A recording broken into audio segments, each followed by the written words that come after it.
किसान आंदोलन की बात की जाए, बॉर्डर पर कई महीनों तक बैठे, आप पुलिस कमिश्नर थे, कैसे हैंडल किया आपने? क्या संभालने में कोई चूक भी हुई? कोई संभालने में कोई चूक नहीं हुई। किसान एक तरीके से हर एक कोई किसान से जुड़ा होता है। हम सब रूरल बैकग्राउंड से आते हैं, तो हमारा कोई ना कोई जानने वाला या कोई किसान का होता ही है। तो किसान अन्नदाता है, तो उसको सही तरीके से ट्रीट करना है।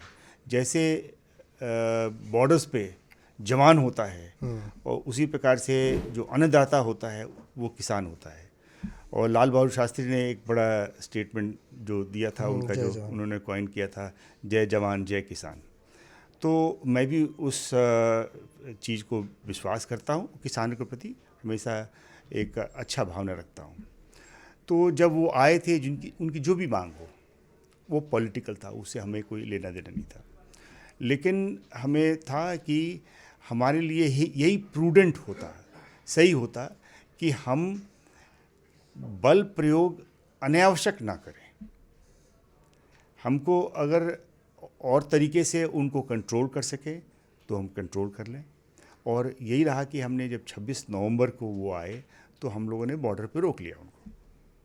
वो आपको याद होगा कि वो पंजाब से हरियाणा से कई जगह पे उनको रोकने की कोशिश किया, सब जगह नहीं रुके, लेकिन हमारे बॉर्डर पे आकर के हमने रोक लिया।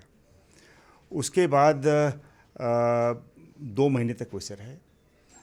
अब 26 जनवरी को जब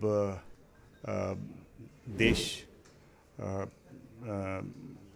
एक नेशनल फेस्टिवल मना रही थी, तो उनका भी कहना था कि हम भी इस नेशनल फेस्टिवल में शरीक होना चाहते हैं और राजपथ पे ट्रैक्टर चलाना चाहते हैं। अब वो तो चीज़ अलाउड नहीं है, बिकॉज़ वहाँ का अपना एक तरीका है, प्रोटोकॉल है। तो हमने उनको बातचीत किया, और बातचीत के बाद समझौता हुई, और समझौता में वे लोग लिखित रूप से अपने एग्रीमेंट किया उन्होंने कि हम उसे तीन रास्ते दिए, बिकॉज 3 जगह किसान बैठे हुए थे, तो उनको 3 रास्ते दिए कि दिल्ली में आएँ और आकर के वापस चले जाएं।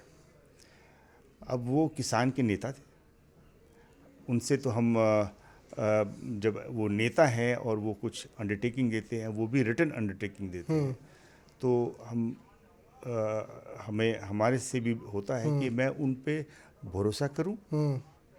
यद्यपि पुलिस ऑफिसर हमेशा प्लान बी भी देखता है, ओके जी। प्लान बी भी देखता है। तो हमने उनको दिया, उनका इंतज़ाम भी किया था किस प्रकार से करें। जब लेकिन उनके मन में मंशा वो नहीं थी, जैसा बाद में प्रतीत हुआ, वे चाहते थे कि कुछ उड़दंग मचाएं। मचाया भी उन्होंने। उन्होंने सब लाल किला आना चाहते थे। लाल किला आए, और लाल किला में जो कुछ भी किया आपको जानकारी है। मिसमैनेजमेंट। लेकिन इन सब के बाद भी आपने ये देखे कि उन्होंने अपने को झुठला दिया। जनता में जो लोग किसान के बारे में जो एक राय रखती है जनता, ऊंचा कि ये लोग अच्छे लोग होते हैं, साफ सुथरे लोग होते हैं, वो किसान थे या किसान के वेश में कोई और थे, मैं इसके बारे में नहीं कुछ कहूँगा। तो उसके वजह से उनकी जो ये कंडक्ट थे, उनके वजह से जनता में जो उनके प्रति विश्वास था वो ख़त्म हो गया। जनता उनको नकार दी, और उसके बाद आपने देखा होगा 26 जनवरी के बाद उनकी संख्या कम होती गई, और वो एक तरह से के बैठे तो रहे, लेकिन जो प्रेस के ये और बाकी जनता के इसमें सामने वो एक तुच्छ माने गए, झूठे माने गए, और उनका एक तरह से जो दंगा है वो ख़त्म हो गया। आप मिसमैनेजमेंट मानेंगे आपका? क्योंकि वो एक बड़ी चूक थी, क्योंकि लाल किले के अंदर घुस गए, आईटीओ पे घुस गए, ये मिसमैनेजमेंट था या नहीं था? क्योंकि डंडा नहीं चला आप लोगों ने, गोली चलाई। डंडा से ट्रैक्टर रोक सकते हैं हम?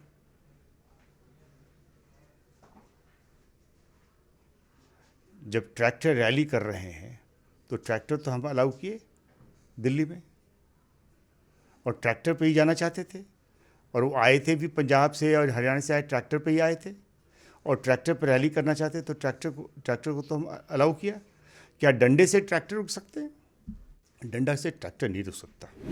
हमारे पास, मैं उस समय भी प्रेस कॉन्फ्रेंस किया था 27 तारीख को, कि हमारे पास एक ऑप्शन था जो पुलिस फायरिंग की, लेकिन हमने उसको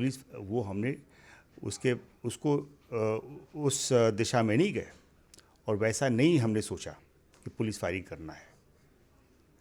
और हमारा यही एक्शन कि पुलिस उस पर अनावश्यक फायरिंग ना करे और उनको भारी रूप में हताहत ना करे, नुकसान ना पहुंचाए, ये ही इसी से हमारे को जो आम पब्लिक हमारे सपोर्ट मिला। आखिरकार अंत में जो जज करने वाला है वो आम पब्लिक ही है, तो आम पब्लिक ने हमारे पुलिस एक्शन को अच्छा माना। ये जो लोग थे किसान थे, वो देश के ही लोग थे। अगर बॉर्डर की बात होती तो मैं गोली चलाता, लेकिन वो देश में थे और उसमें कई सारे लोग थे, उसमें महिलाएं भी थीं, बच्चे भी थे। अब कैसे उसमें गोली चला सकते हैं?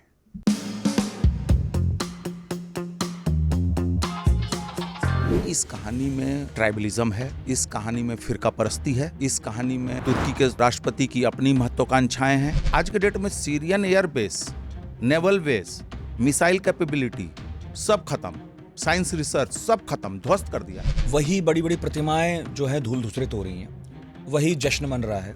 और इसका मतलब है कि कभी यही आदमकद मूर्तियां अपने जीते जी इन लोगों ने लगाई थी, क्योंकि इन्हें भरोसा था कि हम ही रहने वाले हैं। फैशन मैगजीन है वोग, उसने बशर अल असद की वाइफ के लिए द रोज इन डेजर्ट। बिल्कुल। तो क्या ये कहा जा सकता है कि लोगों ने अब चुनावों का इंतजार करना बंद कर दिया है? भारत की जो फॉरेन पॉलिसी है यह है कि हम दूसरों के फटे में टांग अड़ाना हम लोग बंद कर दिए हैं। तो वो आलसीपना हम लोगों को छोड़ देना चाहिए कि चीज़ों को हम देखें कि bad guys versus good guys.